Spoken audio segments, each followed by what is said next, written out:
گولی سادبرگ چه رمز دارد؟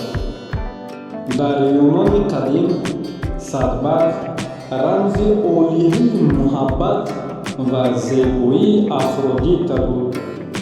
سادبرگ سرخ رمز زیبایی حساس و آتش محبت می باشد. سادبرگ سفید رمز تازگی روح و عقیده بین‌المللی و پاکی می باشد. سادبرگ زرد رمز دوستی و احترام و مفتون بودن است. رنگ گلابی این گل همدردی و حسیات بهترین را نشان می دهد.